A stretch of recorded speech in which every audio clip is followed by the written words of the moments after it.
that created a snowball effect for me to start the business, start posting YouTube videos myself and just try to get myself out there and just make content. You know, when it comes to video editing content creators or like maybe videographer content creators, a lot of people like to stay behind the camera. I think everyone should do it. I feel like, especially if you're in the content space, I think it's a really good thing for creators to put themselves in front of it because they'll understand what it's like to be the other side of the camera.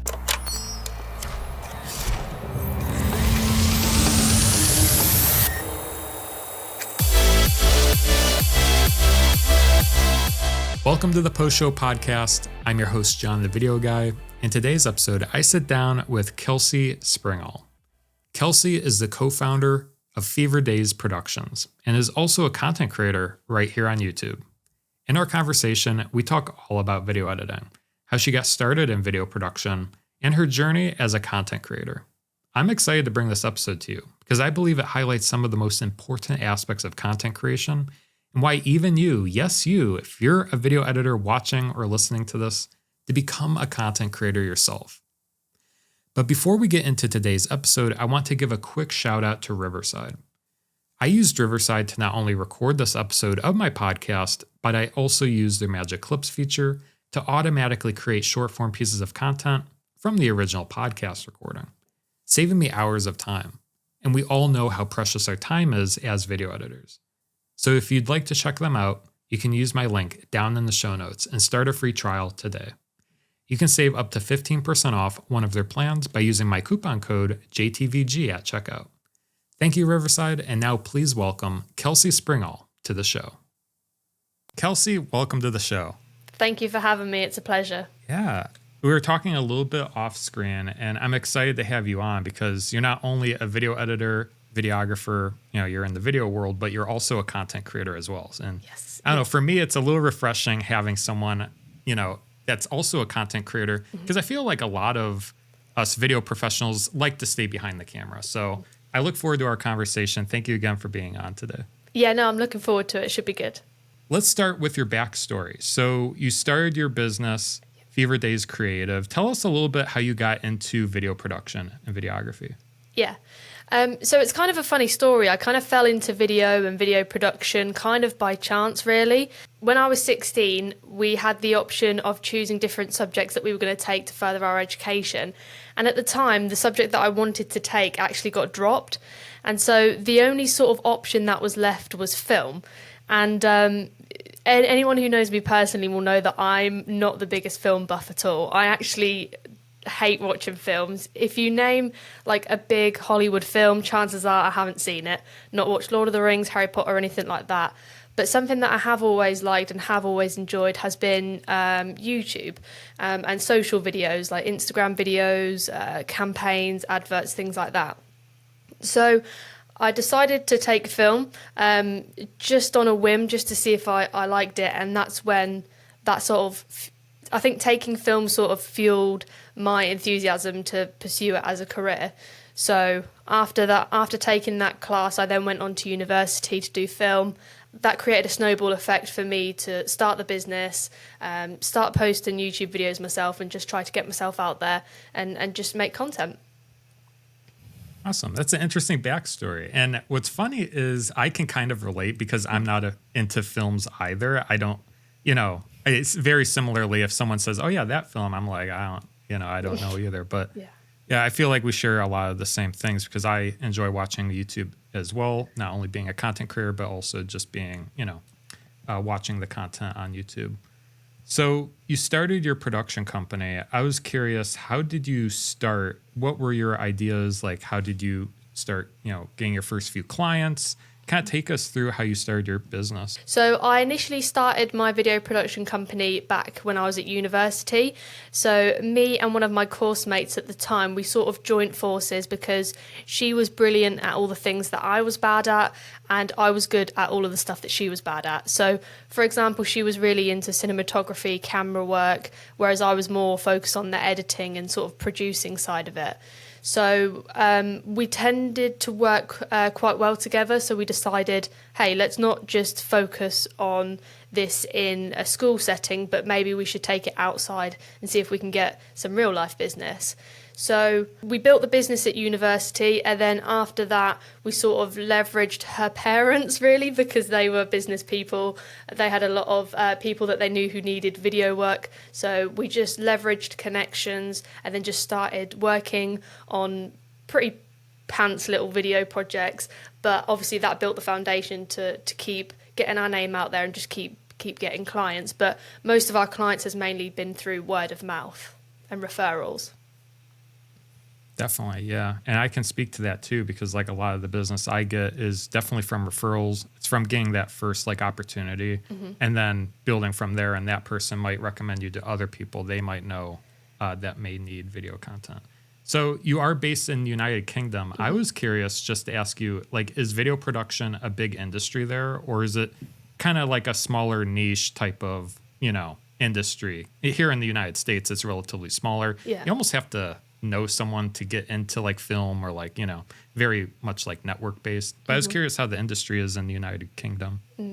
Yeah, it's really interesting. I mean, here, like the film industry is very hush hush. It's very gate kept. Like if you really want to work on the big projects, like you've got really no chance unless you work from the very bottom. So what I was finding out when I first started at film school is like, if you were to actually pursue a career in the film industry, then you've got like a 1 in 2 trillion chance of actually getting your foot through the door. But in terms of like video production, so like the commercial, more corporate side, I think that's a lot bigger in the UK. There's at the moment, especially with people like the Sidemen and like social creators blowing up, a lot more people are getting into video production and content creation and that sort of thing. Yeah, definitely. And it's kind of similar here in the United States. We have like Hollywood and Los Angeles, and a lot of the major films are out there in different like film markets. But on the corporate side of things, helping small businesses, helping content creators that may need videos, it's definitely a larger market. I was curious, when you were deciding to go to university, and kind of similar in like my story, like I was hesitant on like going to college or like pursuing it because I wasn't sure on like, it was hard to kind of figure out where I was going to land, or like, is this a viable career opportunity? Did you have any reservations with your decision to go to university? Yeah, I think I've got reservations now that I'm out of film school. But when I initially wanted to go, just for a bit of context, I grew up in a rural town in the countryside in England. So the creative opportunities there were very limited. So I knew if I wanted to take content and do it as a job, I'd have to go further afield.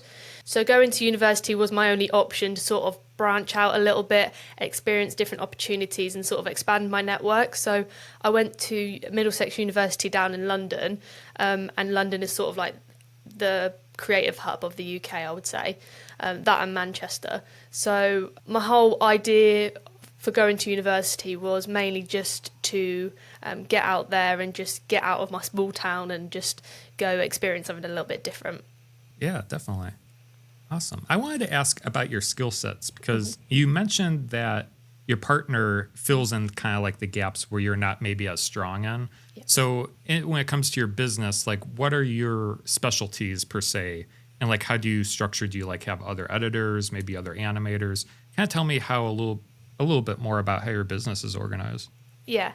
So logistically speaking, it's just me and my co-founder Emily. So she handles a lot of the on-set decisions and the camera work, whereas I mainly focus on producing. So I'll speak to the clients, get everything set up, make sure everything's right for the day. I'll sort out all of the boring paperwork stuff like contracts, invoices, and then I'll do the majority of the editing as well, because when it comes to editing, I'm a bit of a perfectionist. So I'm like, I can't let it go. I feel like I need to have my sort of stamp on it. But as things have started to grow a little bit more, we're obviously trying to outsource a little bit because we are getting a little bit busier. So looking for editors as always, but I'm a bit of a perfectionist, so I can't say I'll be the easiest boss. I feel like a lot of editors can relate, especially when you get down into the weeds and you want to try to make something perfect. Yeah. Do you do your motion graphics and animations as well, or do you just do video editing? Yeah, so I do all of it. Yeah, I think I'm trying to get more into motion graphics and animating. I think my After Effects knowledge it's okay, but it could be better. So that's definitely something that I'm looking to get more into. Well, I was gonna say, like, I was reviewing your portfolio on your website. Everything looks awesome, and it's interesting because like it's hard to like get good at both like video editing and motion graphics because I feel like those are two separate fields, you know. So it sounds like you learned video editing first, and then you started to dabble in After Effects. Is that correct? Yeah, no, that's correct. Yeah, I feel like when you're editing, I think it's a natural progression to want to start doing bigger and better things like motion graphics and incorporate that into your work. I think it can be a bit stressful. I mean, every time I open up After Effects, sometimes I get a bit of a headache trying to sort all the expression stuff out. But I think it's a really good skill. And I think because there's so many editors that are up and coming, I mean, having that extra thing to add on your CV, have on your skill set is not going to harm you at all. Definitely. Yeah. And one other thing I notice a lot of times in your content specifically is you utilize sound design quite a bit when it comes to transitions and things. How do you learn sound design? Because I feel like that's kind of one of the underrated things in video editing. A lot of editors don't really, utilize as much, I feel like. Yeah. How does one learn sound design? Crikey. Is that something you learned in university, or is that just something over time you're like, because I feel like you also have to have an ear for like the sound effect and like the transition. Yeah. And like you could spend hours trying to find the right like swoosh or like, film burn transition, Yeah. The way I've learned how to sound design hasn't necessarily come from university, but I think it's just come from working on projects themselves and just kind of getting a gist of, if I close my eyes, what can I imagine would be happening right now, and just sort of taking sound effects from that. But other than that, I think just watching other people's videos, seeing what they're doing, seeing if I can incorporate it as well, but obviously add my own unique spin to it. So I don't think there's one specific way that you should learn sound design. I think it's just playing around and seeing what fits. But yeah, I think it's such a big part that often gets neglected. Awesome. Well, my next question for you was, I wanted to see what your process was for like new clients. Let's say if someone was curious, they're like, hey, I was curious, you do video work, I need a video, whether they're a business or maybe an individual. What is kind of like your overall process? How do you take on new clients? Is there kind of like a consultation meeting? How do you kind of poke holes into like their needs and kind of determine whether they are a right client for you, whether they need a video, and kind of like how you can best help them? Yeah. I feel like I'm going to reveal all of my secrets, but go for it. Have it all, I suppose. So in terms of my specific strategy or roadmap, I normally try to book the client on what I call like a consultation. So it's just like a one-on-one meeting, just to understand what they're looking for, if we can work together, how I could potentially help. Like I said, most of the time we get our clients through referrals anyway, so they'll normally approach us, or we will have already been connected. So that meeting is just first point of call, get to know them and a little bit more about what they want. After that, I'll normally come up with a bit of a proposal. So just to say what I think they should do, what kind of video work we can produce, and like the budget and what sort of deliverables we'll be looking at. And then once the client's agreed to that, we'll send out an invoice for 50% of the budget. I think this is a big thing with the creative space. It's like a lot of the time people wait until after they've delivered the project to get paid. But obviously, because we work on the internet, so they could just take your video and run off and just not pay you. So we, for all of our projects, require 50% upfront, just so we've got a little bit to go off of, obviously, before we do the project. And then we'll do production, we'll do the editing process, have some revisions if the client wants any, and then it should be all good and locked down.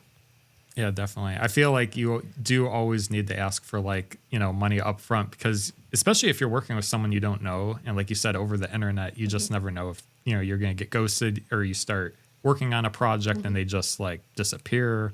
Having a contract in place and like all of those things can really help a lot. Yeah, and specifically with like big productions, or not necessarily big productions, but things that you might need props for, or things that you might need extra software for, it's always good to have that deposit there, because not only does it cover your time in pre-production, but it covers anything that you might need, like petrol or what do you say over there?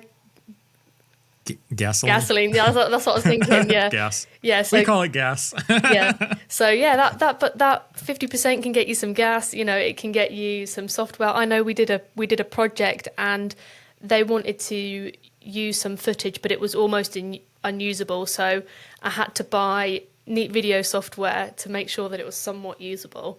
So just getting that money up front helps just cover your back a little bit. Definitely. Awesome. So let's talk a little bit about the equipment that you have for your business. Mm-hmm. So I believe you shoot on Sony's, if I'm not mistaken. Yep. Can you talk a little bit about your cameras? Yeah. So I'm a Sony girl. I only have Sony cameras. So in terms of the kit that we actually shoot with, it's a lot of mirrorless cameras. So in terms of specific specs, we've got a few of the A6000 lineups. Main camera is the A7S III. But yeah, it's mainly just Sony. I mean, I have used some Canon cameras before, and Blackmagic and things like that, but I can't be swayed. Okay. Yeah. Is there a reason why you like Sony? I think, why do I like Sony? It's kind of like Adobe, do you know what I mean? Like once you're in it, you stick to it. Let me think. Why do I like Sony? Yeah. I can speak on, I started off on Canon. And what's interestingly enough, I switched to Panasonic, the Lumix series, because especially when the Micro Four Thirds cameras came out, is they're a lot smaller, and you can, especially I do a lot more live events, so they're easy to go and film things. And then I feel on the Sony level, having a full frame sensor as well is very beneficial. Yeah. But I'm not sure if there's other features that really attracted you to Sony. Yeah. I think one of the big things, the reason why I tend to veer more to Sony cameras than any other brand is probably because they're normally quite good in low light situations. So if I'm out on a shoot, well, most of the time it's going to be run and gun, and Sony are notoriously known for being quite good in low light. So that and the fact that they're portable, they're compact, and they're always coming out with the latest new software updates, and they're always improving. And I just think I've started with Sony, so I can't be swayed just yet. It's kind of like editing softwares. I can't veer from Premiere. A lot of people are switching to DaVinci. I don't know if you're going to make the switch, but for me, it's Premiere. Yeah. I feel when it comes to editing software, Premiere Pro, it's what I learned on. Well, actually, what I started with, I believe, was Sony Vegas. But when I got into high school and really started to take it more seriously, it was Premiere was the standard. Mm-hmm. I feel also, since it is kind of the industry standard, it's a lot of what companies are looking for, or what other businesses have. They're inside the Adobe ecosystem. Where I feel DaVinci Resolve is more focused around filmmakers, maybe more individual content creators. But it's interesting. I feel there's always the saying I hear a lot in the industry, which is use the editing software that's right for you. Mm-hmm. Whatever gets the job done, or whatever you're most comfortable with, I feel like. Yeah, no, definitely. Awesome. So when it comes to other pieces of equipment, do you have lights, audio, your camera rig? What are some of the other aspects that you have? So in terms of in-house equipment, we have a few Godox lights, a few newer lights. So it is more of the smaller scale sort of budget setups that we have going on. In terms of, say, some of the bigger projects that we work on, sometimes we'll outsource software, or we'll outsource cameras and microphones. So, for example, if we're going to be doing a podcast, we'll get the Shure SM7Bs and equipment like that. But mainly for the equipment I actually have, it's just sort of the usual newer lights, Rode microphones, things like that. Do you have local camera rental stores in the United Kingdom? No. None. So do you have to go online and rent something? Yeah, it's really strange. I don't know if you guys have it in the US, but we have something called Fat Llama. Have you heard of that before? No. No? Okay. So what is that? Yeah, it's such a strange name for what it is, but it's basically a rental service in the UK where people, so say for example me, I can take pictures of my cameras, put it up on Fat Llama, and people could rent it out from me for the day. And I could say, oh, that's going to be £50, that's going to, or $30 or something like that. I have no idea where they got the name from, but I guess that is our rental service in the UK. But Don't get me wrong, there are like big equipment stores in the UK, but they're not very common. You don't really, they're not very common in the UK. Yeah. I was going to say here in the United States, like the one I've been using is called lensrentals.com. I'm not sure if they're available in the UK or not, but they essentially like FedEx or like they ship it to you, they mail it to you, comes in a box, you can use it, basically on the website you pick, you want it from this day to this day, and then you can ship it back and they give you a return label. But it kind of works like that. But that's a very interesting concept. So like it's basically other creators, like if they have a camera, they can put it on that website, and then other people that need a piece of equipment can rent from them. It's not specifically like an organization or a business per se. Yeah, it's kind of like Airbnb, but for camera and audio equipment. So people put loads of stuff up, even like tripods, even, I'm just trying to think, well, there must be some random stuff that I've seen on there, but it'll be like ring lights, tripods, even like a small little mini microphone, that little, like the little dead cats that you can get for your cameras, the really small ones. Sometimes people will be selling those. So even if it's small, even if it's big, loads of people are sort of using this as a way to get passive income whilst they don't maybe have any content work on. Oh, that's really unique. I've never heard of that, and I've never thought of that concept before too. So that's something very interesting that I feel like is only around in your area. Yeah. I mean, I've not put any of my equipment on there yet because I'm not really sure how the insurance policy works. I don't dare put any of my equipment on there and say, for example, if it gets breaked or it gets stolen or it gets broken, I'm not sure how we'd get that fixed. I don't know what licensing they have to sort of cover creators, but yeah, there you go. Yeah. That's one thing I was thinking about too, is like, well, yeah, if someone like goes on there and ends up just taking your camera and never returning it, that could be a problem. Yeah. So let's go into content creation. So tell us a little bit about your journey as a content creator. I believe you're on YouTube and Instagram and TikTok. Yeah. Tell us kind of how you started, some of the things you've learned, and your journey as a content creator. Yeah. So from doing a lot of client work, there's been many times where, I've done a lot of creative projects, but it's always had to go past someone's final approval and, before I can say the project's done. So for me, when I was doing all of these client projects, a lot of the time I wasn't necessarily fulfilled creatively. So I thought, if I start, posting myself online, if I start doing tutorials, if I start showing people and teaching people what I know, then not only will that give me confidence because I'm showing up online, I'm getting better at talking, but as well, I think it would be a good business move because it shows that I'm an expert in my field. But as well, from that as well, it just gives me something that I can work on creatively that I get the final say in. I'm not going to have a client be like, oh, can you change this? Can you change that? Ultimately, that project or that video is mine. I can just work on it, and that's my own little, fun little project. Yeah, definitely. I feel like I can relate on a lot of different levels because, like you said, like when you're a content creator, you're kind of like the final boss. So you can kind of like turn and burn content because essentially you can just approve it. Where a lot of times when you work with clients, they have to approve it. They might have to have another team or other, people approve it. And it can really take a lot longer. But when you're a content creator and you make your own content, it actually is quicker. What is interesting, I feel like there isn't, and we talked a little bit about this earlier or mentioned it, there's not a lot of people kind of like in our niche that also do content creation. You know what I mean? Yeah, I feel like content creators, sometimes they're just kind of like content creators on their own. Yeah. But specifically, when it comes to video editing content creators or like, maybe videographer content creators, a lot of people like to stay behind the camera. And like you mentioned, it kind of gives you confidence being in front of the camera, speaking more. What would you say is the biggest difference between starting in content creation and kind of like where you are now? What are some of the main things you learned as a content creator? Yeah.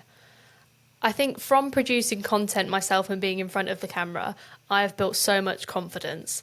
Like there have been so many videos of me that I've looked back on in the past and I look so shy, I look out of my depth.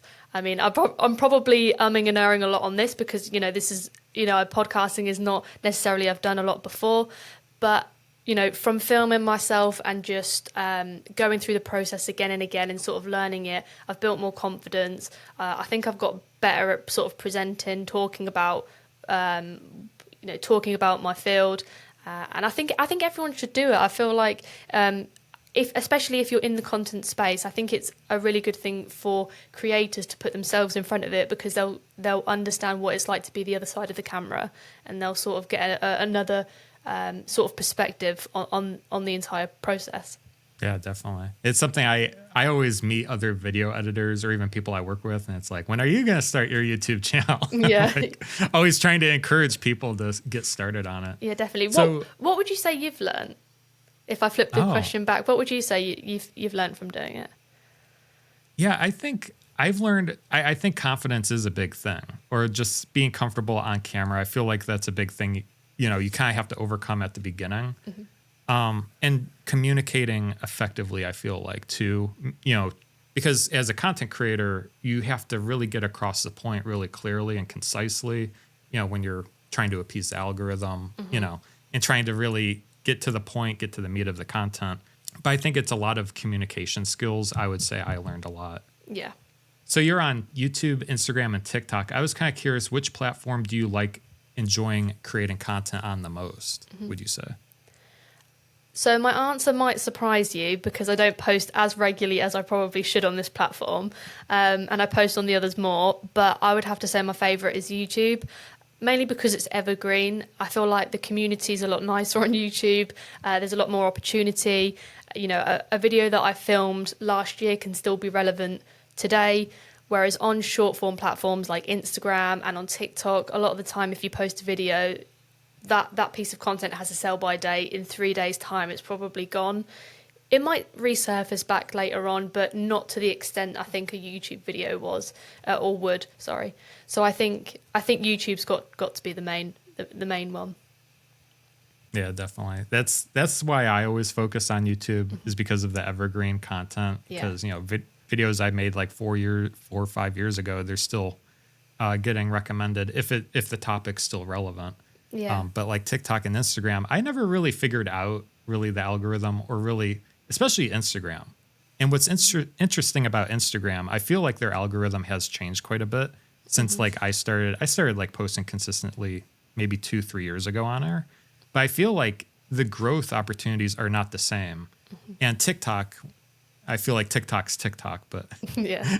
What are your thoughts on TikTok, I would say? Yeah, I like TikTok as a platform, but I don't know if it's here to stay. I feel like obviously there was talk that it might get banned in the US, but I think, as much as I love TikTok, I don't think it's got the same community building aspect as you have on platforms like YouTube and perhaps even on Facebook as well. So I think. I love TikTok. I think it's fun just to post these fun quick little videos. But I think if you really want to build a brand, if you really want to like connect with people, I'm not sure TikTok's the best platform. Yeah. Yeah. I would say YouTube is definitely. What would you say about TikTok? I've dabbled in it. What's weird is I feel like you have to be very intentional with TikTok. Because I've created an account, I haven't posted in like forever, and then I went back to it and I started posting like shorts. Or like YouTube, basically reposting the shorts that I create on YouTube as YouTube shorts and reposting them on TikTok. And like they weren't getting any views, or maybe one might get a few hundred views. And it was like, okay, I don't really understand this. You know what I mean? It's hard to like pinpoint and kind of get your finger on the pulse of like what's working and what's not. But I feel like that just comes over time, really specializing in the content. Like I feel like I have a very strong understanding of YouTube. Just from posting so consistent on the platform for a long time. But I think coming back down to it, like we were talking about earlier, like TikTok, you post a video, it goes viral, or it has a shelf life of maybe a day or two, maybe a week if you're lucky, possibly. And then it kind of gets, behind everything else, essentially. Where like YouTube, it's up there forever. Unless it's a very trendy topic, like I know in my niche, sometimes I make like new feature videos. If it's a new feature for a specific time period, that won't be relevant 10 years from now. But if it's just like a general video that can be applied for any duration of time, then it can stay relevant on the platform, I would say. Yeah, no, definitely. And I think with TikTok as well, a lot of the time I think people are going to these platforms just for entertainment. And I think for me and you, we're trying to educate, we're trying to provide value. And a lot of the time people are just going on TikTok to brain rot and just watch some stupid dog video or something. Yeah. Completely. Yeah. That's one of the other reasons I kind of stopped posting on like TikTok and even kind of pulled back on Instagram a little bit is I feel like it is more of an entertainment platform. And like if you're an educator content or an education content creator, you want to be more on like YouTube or even like maybe Nebula or some of the other platforms where it's more focused on education per se. Yeah. Let's talk a little bit more about YouTube then. So you haven't posted a lot, but I feel like you've gained a lot of traction from the videos that you posted. I feel like we're in opposite realms because I post a lot, but sometimes I don't get a lot of videos. But you post less frequent, but gain more traction. So I'm curious on like your thought process and strategy when it comes to YouTube.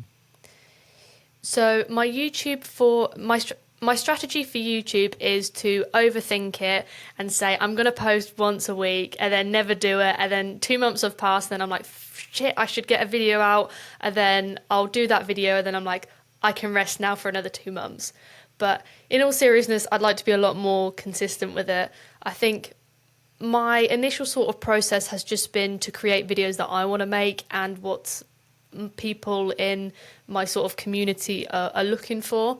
So obviously I do a lot of video production and video editing tutorials, but I do mainly just post or just think of the idea that I want to make and just do it.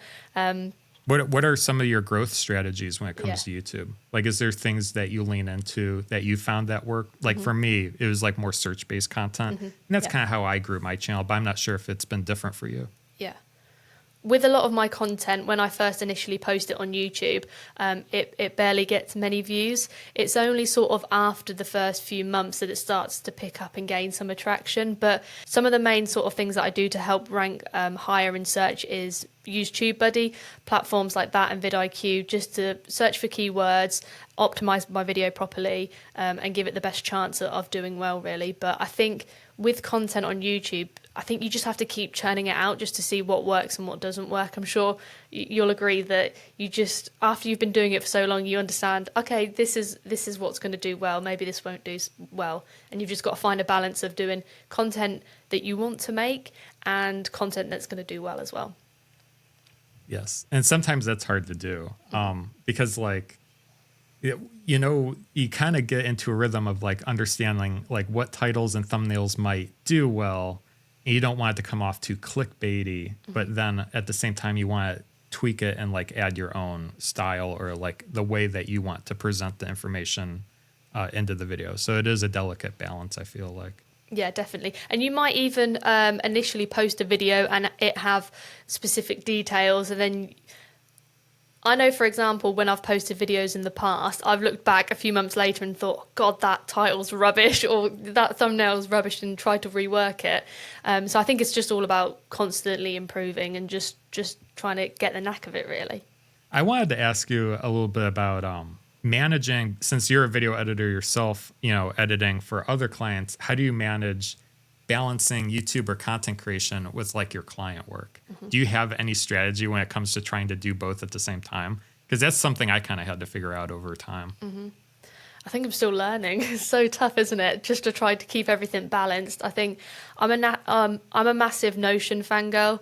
So I use Notion, which is like a planning website where you can just schedule everything. You can organize your day, do to-do lists and things like that. So I mainly just bulk plan my life on Notion, and that sort of helps me schedule my workload so I don't necessarily get overwhelmed, and everything sort of has as much attention.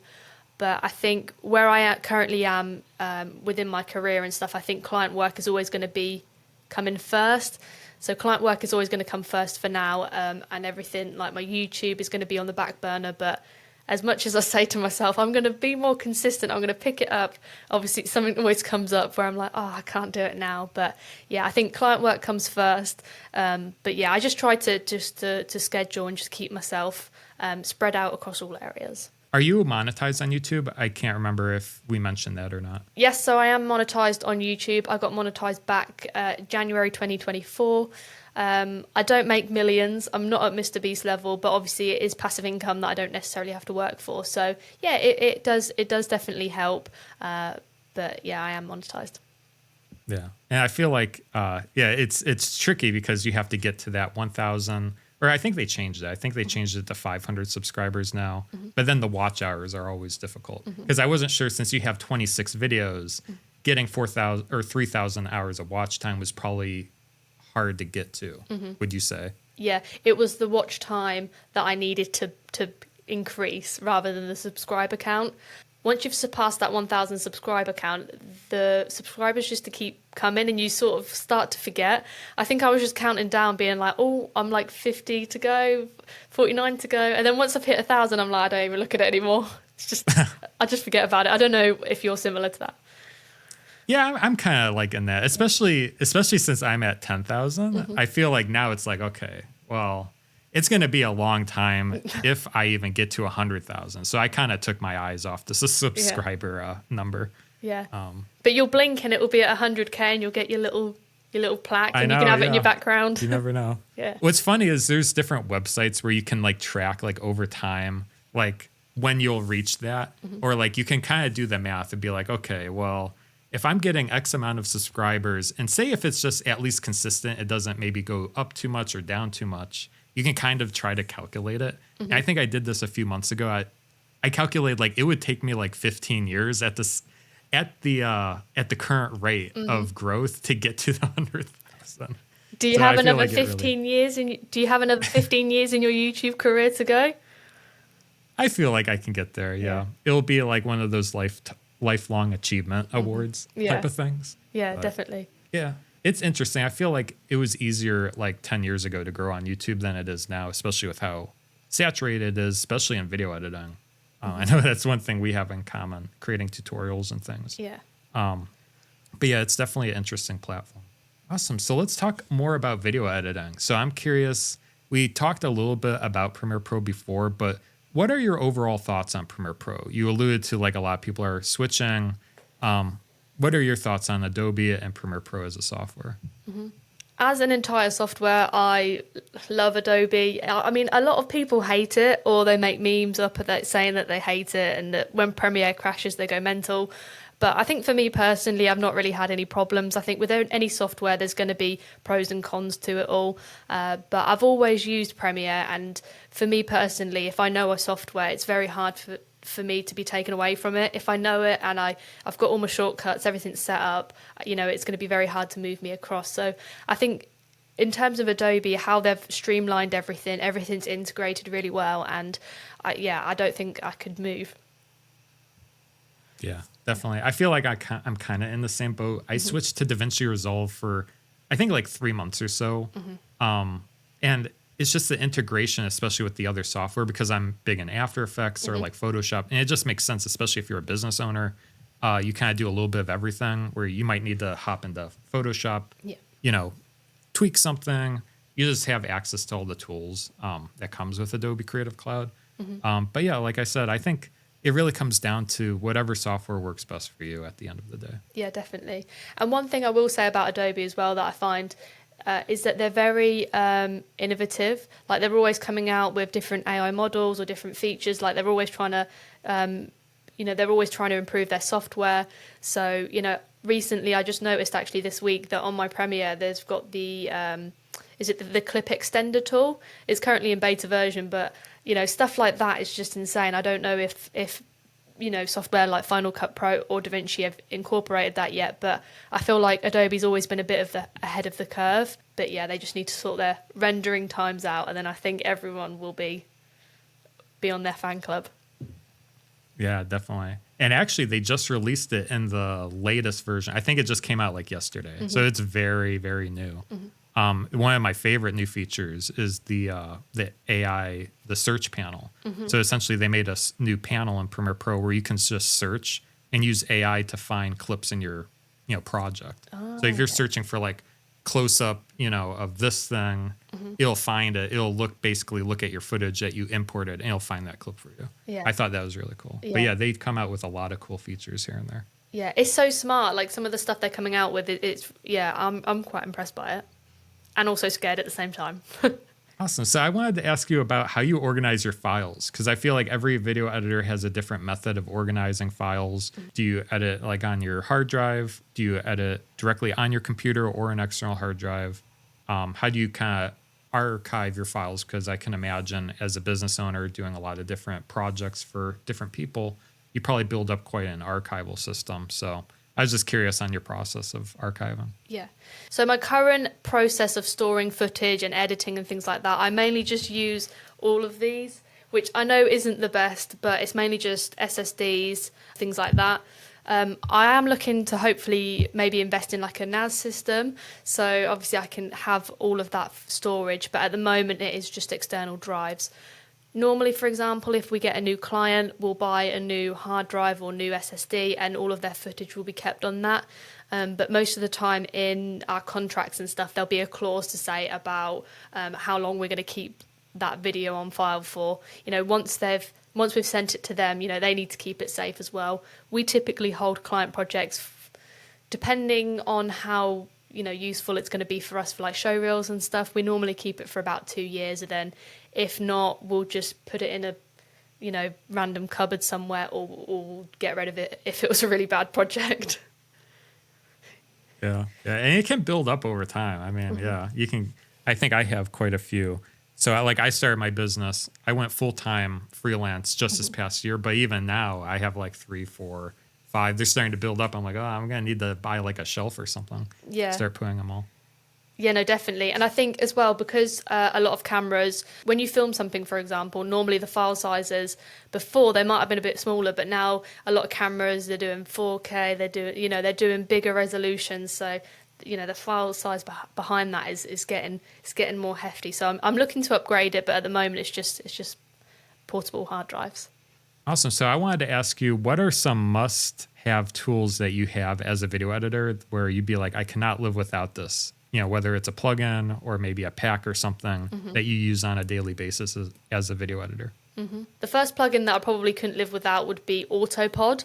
So I edit a lot of podcasts, and I've got one client at the moment where we're doing 2 podcasts a week. So that's a lot of editing because these are like 2-hour shows.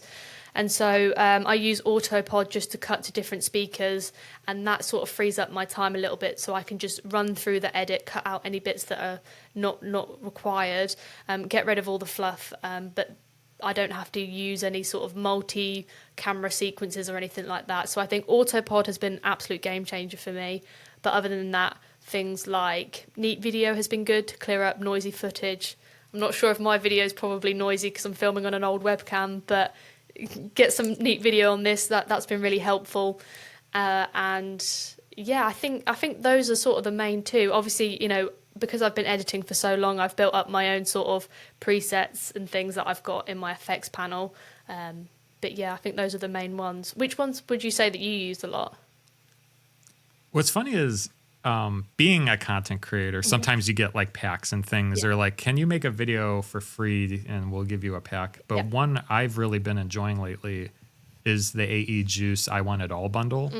That has like almost everything you would need when it comes to graphics, titles, transitions, and a lot of different things. And it's directly inside Premiere Pro, which is nice. That one I've been using quite a bit. I create a lot of short form content as well. So when it comes to like Instagram Reels, TikToks, I've been using Submachine to create automatic captions. Because Premiere Pro, it doesn't really have a great like integrated way to do like the one word captions. It doesn't really have a great system for that. So I've been using that as well quite a bit. Yeah, no, definitely. Yeah, Submagic is a big one. I've heard a lot of sort of my creator friends, a lot of them use that for short form content. But yeah, I think a lot of the time what I'm noticing a lot is that people are using the pre-made templates. And as soon as I see a video, I'm like, that was done by Submagic. I see it. Yes. Yeah. I tried to change the color or something just so it's Yeah. not like, the same default one. Yeah, but it's only things like me and you and other editors are probably going to notice. But yeah, no, it's interesting. I've not personally tried it myself, but I know I've heard that it's very helpful. What are your thoughts on AI video editing? So you mentioned Autopod, that can basically automatically edit your video for you. What are your thoughts on AI and video editing? I think AI video editing is a good thing. I don't think that AI is going to take over the job of a video editor. I think it's just going to be able to sort of leverage our time a little bit as editors. I think all of these features and all of these effects that are coming out are mainly there just to help us, because I think at the end of the day, when you see an AI video or you see a video that kind of looks like it's been edited by AI, you can kind of tell a little bit. So I think that human or that sort of human approach, that creativity behind it, I don't think that will die out. But I think AI in general is good because it means that we can get more efficient at our jobs. Definitely. Yeah, it has helped save a lot of time, but it is also scary because you just never know, like 10, 20 years from now, but we shall see. Yeah, true. Time will tell. What is something you wish you knew before you started a career in video editing? I think the main thing that I wish I knew before I started my whole career is kind of the phrase show, don't tell. And I think that can be applied to everything. So say, for example, if you're video editing, a lot of the time, instead of explaining stuff, you can show on screen. And I think a lot of people forget this as well. But say, for example, you're pitching to a client, you've got a video idea, show them what you mean, maybe give them a mood board or do like a mock-up video of how you think it should be. I think show, don't tell is a great way to invite other people into your sort of vision. And I kind of wish I knew that at the start of my journey, because a lot of the time I was just talk. And I think sometimes you just need to create stuff and just get that ball rolling, and then it will all come from there. Yeah, that's great advice. What would be one piece of advice you would say for new video editors that are looking to, start their video editing career?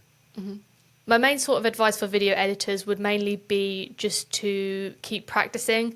I don't think film school's necessarily required in this day and age. So I think it's all just about editing your own projects. If you don't have any official client work on, you can always take, videos off of YouTube, download them, have a little practice session, watch lots of tutorials. And I think become a creator as well, like start editing your own videos, because you'll get naturally good and you'll see what works and what doesn't work. So I think if you're just starting out, just edit as much as you can, different niches, and see what sticks. Awesome. All right. That's great. Great advice, Kelsie, to close out the podcast. If people are interested and they want to reach out to you, how can they do so? They can't. I'm joking. You can't? No. You can't. No. Don't message Go me, away. please. Yeah. No. Subscribe to my YouTube channel that I'm probably not going to post on soon. If people want to connect with me, they can always follow me on Instagram and subscribe to me on YouTube. I'm currently going through a bit of a rebrand at the moment, so I won't give the name away, but I'll send it to you, John. But yeah, currently rebranding, and by the time this podcast goes live, it probably should be all up, but for now, it's a secret. Awesome. All right. Well, we all look forward to it. I'll leave those links down in the show notes, so be sure to reach out to Kelsie. Perfect. Kelsie, thank you for being on today's episode of the Post Show Podcast. It was a pleasure having you on. Perfect. Thank you for your time, John.